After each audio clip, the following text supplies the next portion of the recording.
Okay, I've got my sodium silicate stretch piece out of the bisque, and I have to decide how to glaze it. There are lots of things you could do. You don't want to hide the texture. So I'm going to emphasize the texture just with stain. I'm going to put a glaze at the top and the bottom to frame the texture. You could use a transparent or semi-transparent glaze that emphasizes it. Something like Celadon would be beautiful on this. I just found a few things that needed cleaning off.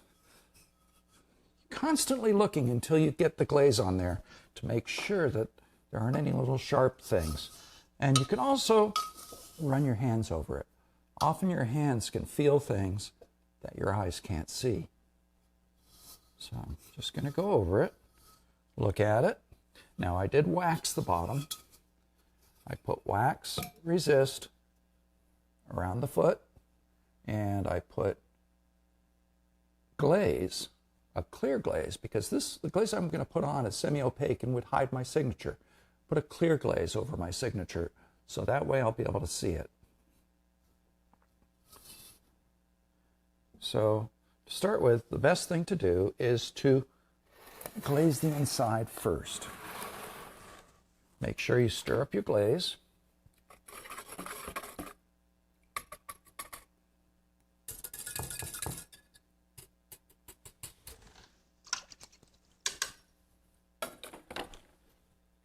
And pour it in. Quite a bit. So you need to be able to swish it around, maybe half full. So turn it. And as you turn it, it coats the inside, and then it'll slowly pour out.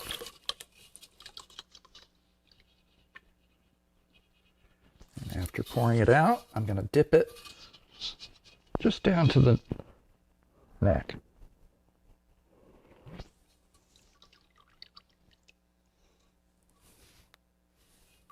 Leave it upside down until it's had a chance to dry. I'm going to dip the other side.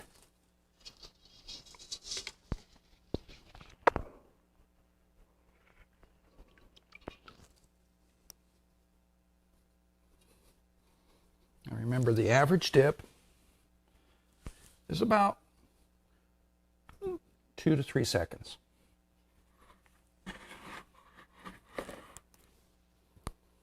Now, I'm not super happy with the line around there. I'm going to fix that right now. Also, I want to be able to stain this without affecting that glaze. First of all, I'm going to just go back and check it out. See if there are any little pinholes. There's one. Just touch up any of those holes that you can see the clay all the way through. Now this glaze is fine when it's thick and thin. If you chose a glaze that changes color, something thick like that might be affected, and the color would change right there. Something thick like this right here on some glazes might be darker, some glazes might be lighter. So the next thing I want to do, if you have a thickness, a run, something like that, wait till it has a chance to dry, then shave it very carefully. This isn't quite dry yet, but I just want to level that edge out. Just knocked a little bit of the glaze off, so I'll touch it up again. Spend a lot of time making these. Take your time with the glazing. Now, I want to keep this area white. This glaze is called satin white. I want to keep this area white, like I kept this area green on this piece. and I want this to be stained down here, and then I want the bottom part to be white. So I have to prevent any of the stain from getting on the glaze. Best way to do that is to use wax resist. So I'm going to take some wax resist, center the pot so I get a nice straight line.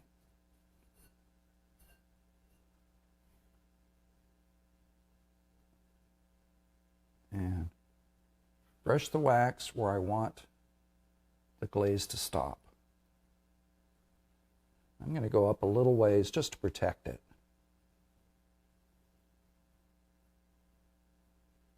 Now, I have a hard time seeing down there, so just flip it over. I have tiny little pinholes. Take care of those now. Just rub them out. If you can see the clay all the way through, dab a little glaze in that hole. There's one right there.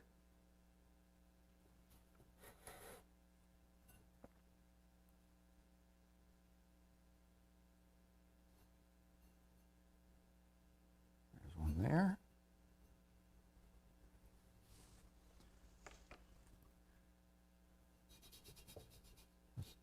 Just get that dust so it goes into those tiny little holes. That sometimes happens with a grogged body, or if when you trimmed it, you got some of those little pits, little pieces of clay coming out in tiny little holes. Well, they'll show up later, so make sure you take care of them now. Take your time. Keep looking at it as you're working it. There are a couple little spots where the glaze ran a bit. Just clean the foot off all the way around. It's a little bit thick right there. So shave it down a bit.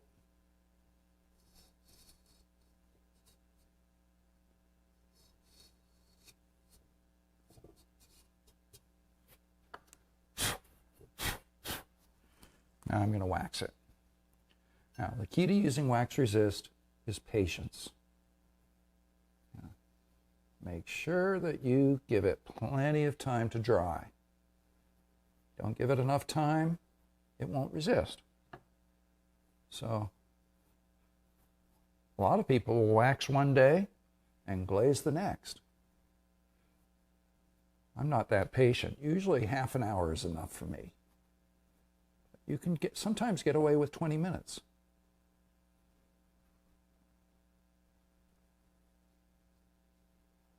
So everywhere I put the wax, it's going to protect that glaze that I put on and keep the wash from staining the glaze.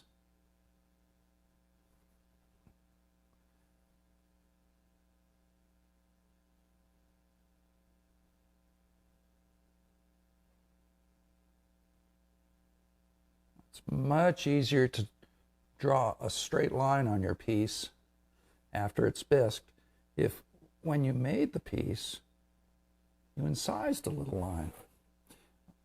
Also, by using the banding wheel, you can turn it slowly. Also, look, I'm supporting my elbow on the table. I'm trying to keep really, really still to get a straight line. Now, a little bit of the wax came off because I was being a little impatient. So a little glaze stuck there. So all I'm doing is just wiping it off. Now, I have glaze all over here. And you can either scrape it off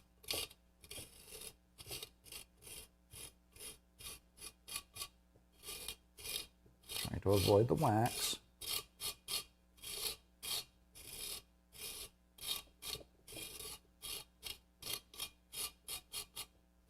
Now, if you do this, be aware, you might want to put some paper down. You don't want to breathe the dust. So, because I'm demonstrating, I'm not wearing a mask, but wear a mask. The major problem you might have with health and ceramics is the dust. So be careful about that.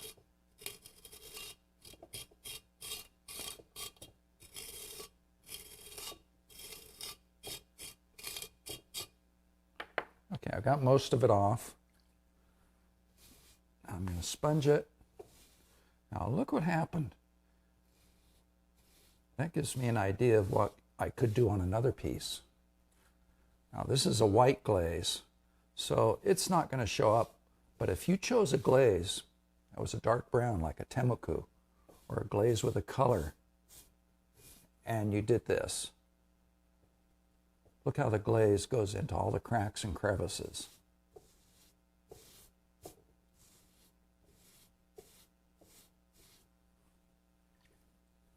So you just keep cleaning your sponge, turning the sponge, and check it out. It stops exactly at that wax line.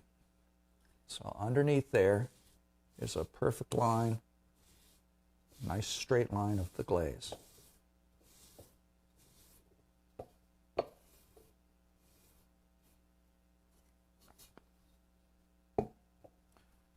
I think I'm just going to sponge the top.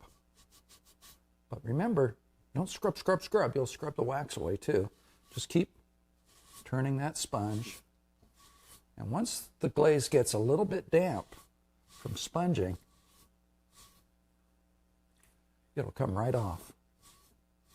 I see I'm getting a very clean, precise line like I did on this piece.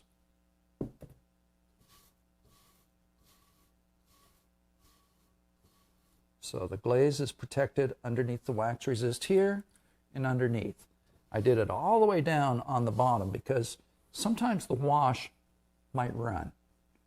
So I want to protect that glaze and I want to keep it white and just have this brown wash. It's going to be a brown wash that's primarily iron. It's got some rutile in it to warm it up.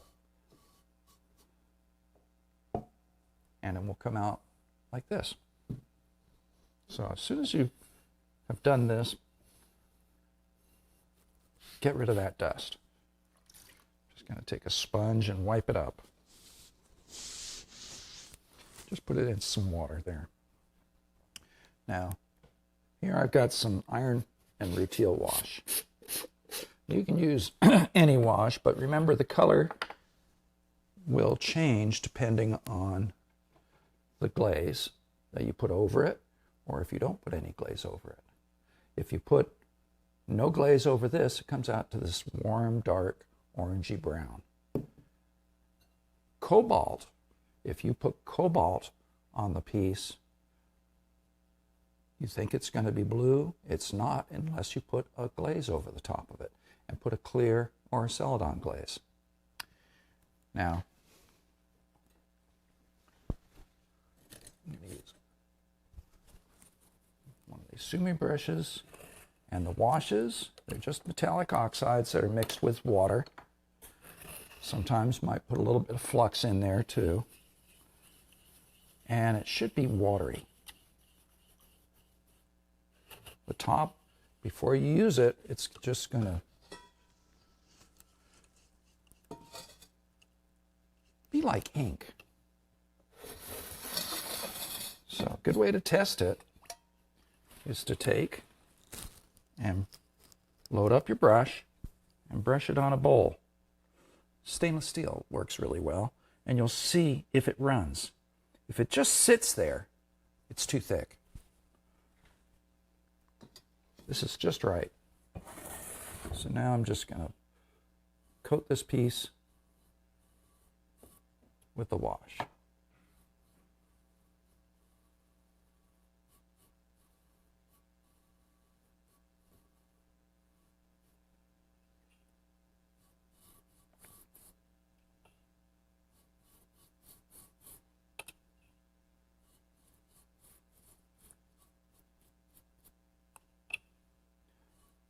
You can use any kind of brush. You could use a wider brush and it'd go a lot quicker. This brush, I feel I've got a little more control and it won't drip as much as another brush might. Just load it up and flow that wash on. Wash goes into all the cracks and crevices.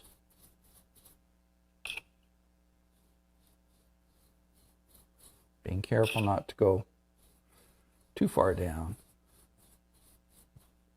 Catch that in a minute. Now, you could use glaze for this, like I said earlier. You could use an underglaze. McColl makes velvet underglazes. That's what they call them. And they have some that use inclusion stains that will fire all the way up to cone 10. There's a bright red, an orange, and a yellow. I've done these with color. This one just wanted to be an earthier color, that kind of warm, kind of orangey brown that you get from iron combined with rutile.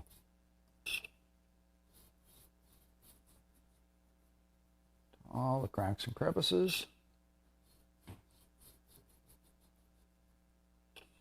I'm going to carefully get that bottom edge.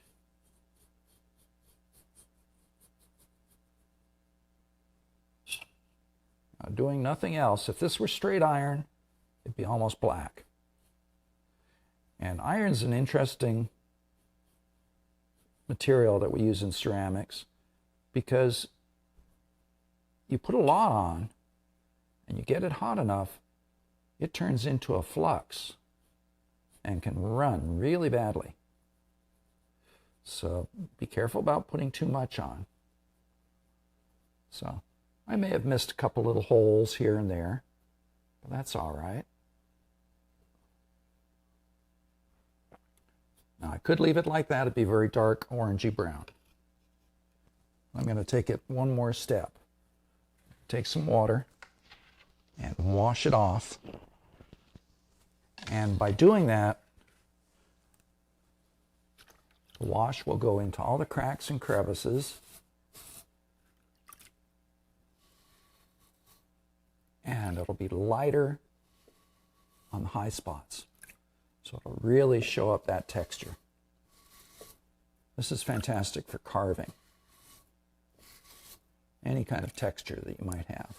Just remember, it's not functional. It's not something that you could drink out of.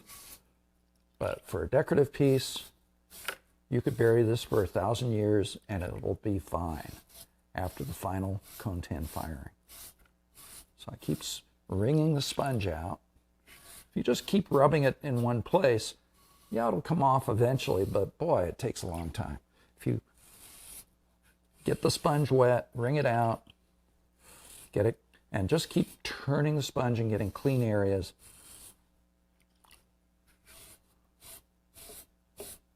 It will get the wash off the high points, and it'll stay in all the cracks and crevices. In fact, even drive it in, even in deeper and into the pores of the clay. So now you can really, really see that texture. I'll come back and take care of any of those smears that I might have created. There's a spot down there. It's a little dark. And that's how you glaze, or one way that you can glaze, a piece with a sodium silicate stretch texture.